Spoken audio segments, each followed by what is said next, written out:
it's been a hot minute. Surprise, surprise. I feel like I say this in every video, but I always mean to film YouTube videos, and it just doesn't happen as frequently as I expect myself to do it. I am back. A few little life updates for you guys if you want to know. I got bangs, so if I'm looking a little different, haven't really figured out how to style them yet. Also, if I'm looking off camera, my phone's over here, but we're working on it. We're working on it. I also am healing from knee surgery. I can't bring it up this far, but there you go. Yeah. I had to get a mass or something taken out of my knee, so I've been healing from that and taking things a little bit easy. Oh, Meraki Mentality, my small business, is launching at the end of this month, so I'm hoping to launch on June 30th. Fingers crossed that that will happen. Oh, and also we're in a new space. This is my office. I was supposed to give you guys a tour of this office space, which I feel like I will once it gets more complete. I still would like to get a piece of furniture for right here for storage, and it's kind of a mess right now. But once it gets better, I will do a little office tour for you guys. It's nothing huge, but it's perfect for what I need. So this is where I'm going to try to film from here on out, so we'll see how that goes. So I know I've done a lot of business vibe videos lately. I don't really know why I've done that. I have a video, like all the clips shot and stuff from when I went to Utah, and I just haven't edited it yet, so that's on the to-do list. It'll be more of a travel little video. Anyways, but today I wanted to do another business video, but talk about the mistakes that I have made, because I have made a lot of mistakes, and I'm sure I'm going to make a lot more as this business progresses. And I just want to share them with you guys because I've learned so much by just starting this and trying to grow my own business, and I just want to be as transparent as I can. Everyone makes mistakes, everyone learns as they go, everyone's really just kind of winging it when it comes to stuff like this. Let's get into the 6 mistakes I have made since starting a small business. Alright, I have them all written down on this handy dandy notepad. I feel like we're in a business meeting. The first mistake that I made was pricing myself too low. So this happened whenever I was making handmade items, for those that remember me doing that. I actually have one, I'll show it to you. So I was making handmade items like this halter top. This is just one example. And this thing is really cute. It's really cute on, kind of like this, and it would wrap around, you know, get the vibes. I was making these things, and they're double lined, like really nice. I priced those things, those shirts, at $20. It like blows my mind that I am even saying that out loud, because that is insane. Like $20 for a handmade top. Like I just can't believe that I did it. Anyways, and I think eventually when I got more orders, I upped them to 25. What a big difference. But I was so scared that if I priced them for what I knew they were worth, no one would buy them. Handmade items, you jack the price tag up on those things. They're worth so much. Like, that is your time, your hands are making that. It's not in a manufacturing unit. It's not going down an assembly line to get made. It's being made with your 2 hands. People that see the worth of handmade items will pay the price. Like, they know that it's expensive. They know that it's handmade. And I was just so scared of not making money that was taking over everything. And that's not the mindset I have now. Thankfully, I have worked through that, but just know that you have to price your items for what they're worth, and the right consumers will come to you, I promise. The next mistake that I made, which I don't really know the repercussions of it quite yet because I haven't launched yet, but I have a feeling, came from me not asking my customers directly what they wanted. Me not doing the primary research to know what my consumers want. And this really is funny to me because if you follow me on my brand Instagram, I constantly am asking you guys what you want to see. I'm always asking you what colors you'd rather see, what styles you're interested in, what jewelry pieces you're interested in. Like, I constantly ask you guys what you want to see because it is important to me that I give you what you want.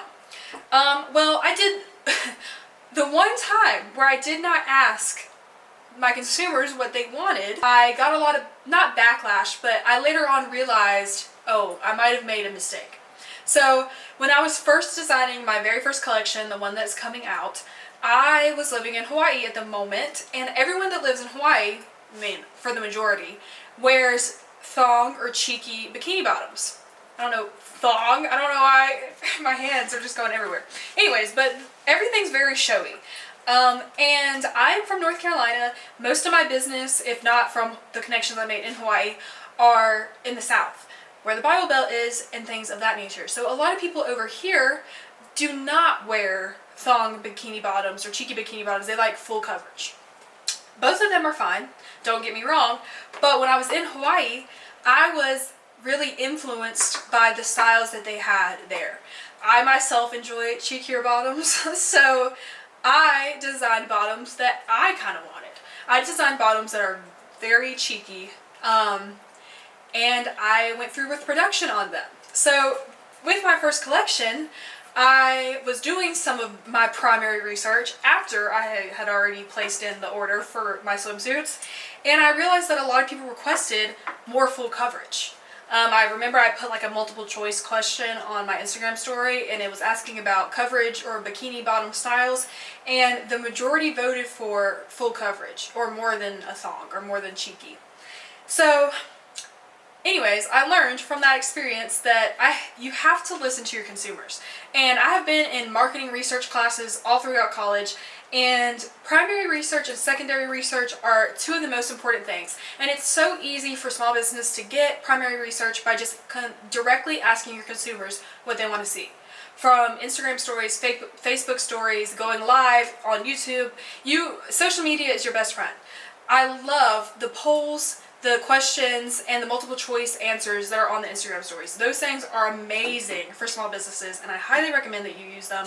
So for anyone that is watching this and wants full coverage bottoms, in the next collection that is in the sampling process right now, there are 4 different styles of bottoms. They're all different, from cheeky to full coverage. I have everyone covered, but yeah, I definitely made the mistake of kind of making what I wanted, and hopefully they will still sell. I do know some girls that still enjoy wearing those types of bottoms, but it is a little less common here to see that than it is in like Hawaii or Miami or something like that. Alright, so the next mistake, and I don't know if I would call this a mistake, it's more like something I just learned as I went. I guess that's kind of how all these are.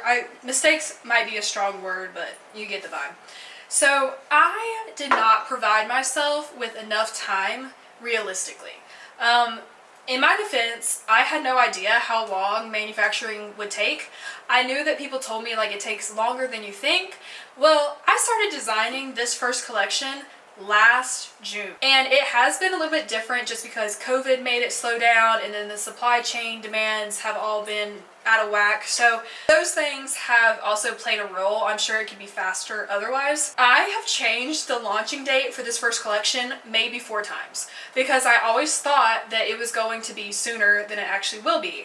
And that also is just because like with my manufacturer, they're in a completely different world practically than where I'm at. They're in Bali and I'm in North Carolina. So when they're waking up for the day, I'm going to sleep. So unless I stay up till midnight, 1 a.m., 2 a.m. to talk to them, I'm not going to talk to them for another 24 hours. So those are things that you always have to think about, and just make sure that you're planning ahead when it comes to your next collections. If you're trying to launch something for fall and winter, make sure you got it in the sample phase by springtime, summertime. Like everything really has to be, to be safe, a year or at least a little bit more than 6 months ahead of schedule. Okay, the next one, number 3, I believe we are on, is biting off more than I can chew. And this might just be a personal issue because I do this in all aspects of my life, but with my manufacturer and the amount of clothing I wanted made and the amount of pieces I designed for my first collection, it was overwhelming. It makes me laugh because it was so much. I wanted to like do so much. I wanted to have like 3 tops, 2 pairs of pants, a dress, and like 3 bathing suits. Like I had so much planned. And you have to realize that A, these things cost money, and B, when you're first launching, you don't need to have a million different pieces in your first collection. You need to test the waters first. You need to have a variety, but even a variety can be one swimsuit in 3 different colors. You know what I mean? Like, you have to test the waters to make sure this investment you're making is worth it and that you're going to see a return of investment on your first collection. Don't bite off more than you can chew, because you can always do more collections. You can always, if you see, oh my gosh, my first collection sold out within 3 weeks, I'm gonna have to put in another collection, and you can expand how many units you buy. Make sure you provide yourself enough time to get everything else you need for the clothing or for whatever your product is. That is packaging, stickers, PR, thank you notes, whatever, labels, whatever else you need. You have got to make sure you get that way beforehand. The next one is not getting the sample. So, as I previously mentioned, I was wanting to order like 1 million different clothing items in 1 million different colors, and when it came down to sample time, I could not afford the samples. Samples are always more expensive than your unit cost because they're only making one of each item for you to look at. So when I wanted to sample the 2 dresses, the shirt, the bathing suit in 4 colors, all of that jazz, I could not afford it. Like, I remember the sample bill was over $1,000, and I was like, I can't do it. And so that is when I took the liberty to just order one of everything in just whatever color I thought I needed. So, like, for example, with this bathing suit, you can't see it, but I ordered a sample in the color that I'm not even putting into production. And then when I did that, the color that I was most worried about not dyeing correctly, I didn't order a sample of. And guess what? It dyed incorrectly. And it's still a pretty color, but it's not the color I was expecting. My suggestion to you is, if you're wary about a certain sample, make sure you order that sample. I'm not saying you have to order all of your samples, but make sure you at least get pictures from your manufacturer. Make sure you tell them, like, hey, before you guys decide to dye all this fabric, send me a picture of a sample of it because I'm scared that it's not the right color. Make sure you have strong communication with your manufacturer. My manufacturers probably hate me. Just kidding. We love each other. But I probably annoy them to death because I'm constantly sending them text messages on our little app we have, just making sure that everything is going the way it's going. And it may seem annoying, and you can apologize a million times, but you are spending so much money and time on this collection or on this brand to begin with, on your brand, that you have to make sure that everything is the way you want it. I mean, you can't sit here and spend thousands of dollars and just let things slip by. I've learned that too. That's probably the biggest lesson I have learned, is to just not let things slip by. So the last mistake I made was not saving enough money to even start this endeavor. So I had some money saved, of course, to start this business, and I've been starting it slowly but surely, kind of as I go. But I definitely didn't put back like $10,000 to completely pour into this business. I've had to take out a business credit card, and I've had to get loans from family members and stuff like that. And I feel like a lot of small businesses have to do that, and it's okay. Like, I don't feel like it's something that I should be ashamed of. I don't feel like it's something you should be ashamed of. It's, as long as, I mean, I am extremely privileged and grateful to have a family that supports me, and my parents support my dream so much, and my community around me supports this dream, and that motivates me to really work hard to make sure, you know, I get the people paid back that I need to get paid back. But yeah, I mean, I used to be really ashamed, and I still struggle with it a little bit, that I have to borrow money for this. But the thing is that I'm at a point in my life where I can't just go get a huge loan from the bank. I don't have enough credit. I'm only 20. Like, those sort of things don't work out. So I've had to take the liberty to find other ways to kind of maneuver my way into getting the money that I need. And, you know, like, I'm not worried. Like, I will get these people paid back. I have the mindset that I will, and I have the determination that this business will be a success. But I will say that you need to save money. You can't just kind of start a clothing business, or probably any sort of business for that matter, on a whim. It all starts with an idea, but you have got to figure out how you're going to monetize and bring in money to that idea, and how you're going to save money for that idea. Overall, make sure that you have some money pushed back for this endeavor. It is probably like, duh, I know that, but you might need a little bit more money than you think you need in the beginning, so just make sure you kind of have a safety net. And there's also other ways of funding. I've also used crowdfunding on like, an example of this is on GoFundMe. I didn't use GoFundMe, but if you have a mission next to your brand that stands for something bigger than just you making money, mine is helping the environment, a lot of people feel connected and will donate.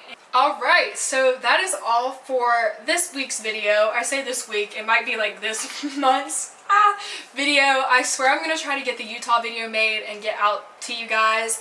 And I have some really fun things coming up. I'm going to film the whole entire photo shoot that's happening in the next few weeks. And then I will film launch day. I'm having a red carpet event for the business. And I will also be on my local radio station soon. So all of that fun stuff is coming up. Anyways, thank you guys so much. And I hope you have a great rest of your day. Peace out.